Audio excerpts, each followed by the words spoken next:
So I'm going to give you a little bit of background about me, why I'm actually standing up here and why I'm doing this, because it's the passion that I have in life to kind of help people understand that living with diabetes is not what you might think it is. So for me, I was diagnosed with type 1 diabetes in 1991. I was 9 years old, and as many of you probably know, and a lot of you don't, there was no internet, there was no Google, there were no cell phones, and there were no communities. So it was very difficult for my parents to kind of latch on to the information that we were given. I was diagnosed, sent to the hospital for 7 days. They kind of, gave us insulin, which back then was really, really, really slow acting. I hope nobody in here knows about regular and NPH. And if you do, I'm sorry, because it's very, NPH, we have a joke saying is not particularly helpful as far as insulin goes. So with that in mind, I was very lucky to have a supportive family. My mom and my dad loved me very much, took very good care of me, and we kind of just trial and errored it, much like life with diabetes generally is. And we were doing okay. I mean, for what it was worth, things were going semi-well, and we were just moving along like any normal family would. And then 3 years later, something happened that kind of changed the course of my life, and my father passed away very suddenly. It was 1 week to the next, so it was just kind of like upheaval of our lives. And so for me, that was the day after my 12th birthday, and that led me into a depression. And that depression was kind of fueled by eating. So with the type 1 diabetes, eating, by the time I was 13 years old, I weighed over 200 pounds, and my A1C was, on average, between the time I was 13 years old and 19 years old, 13.5%. So, I tell you, what's that? Is this better? Yes? Okay, I just feel odd. I have an Italian part of me and a Jewish part of me, so I do a lot of this, but I'll try to keep it to a minimum. So for me, food was the thing that I found comforting.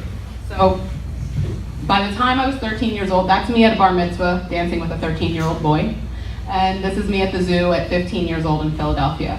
And so I lived my life throughout my whole entire teenage life believing that diabetes was a curse. I believed that diabetes was the reason. I can't do this. I believed that diabetes was the reason why I was overweight. I believed diabetes was the reason why I was depressed. I believed diabetes was all of the reasons why everything went wrong in my life. But the reality of it was, that was not the truth. That was the story that I made up. That was the story that I made up in my mind to kind of deal with all the emotions that I was dealing with from the passing of my father and from all these other things.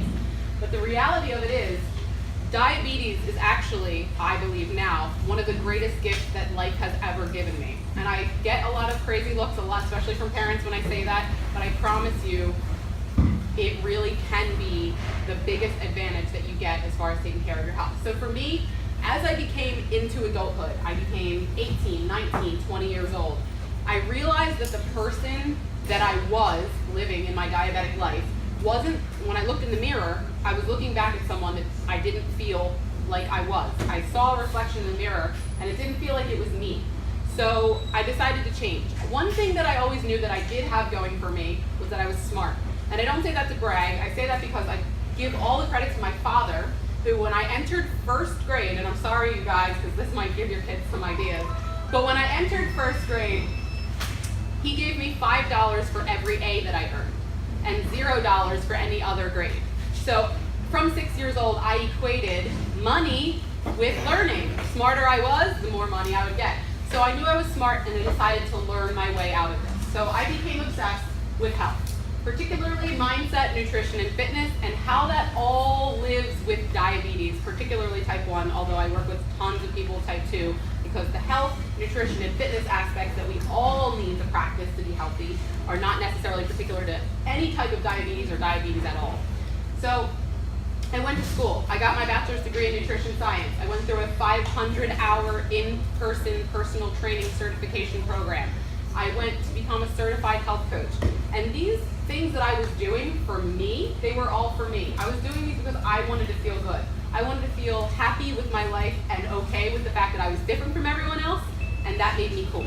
And I wanted to feel that way for the rest of my life.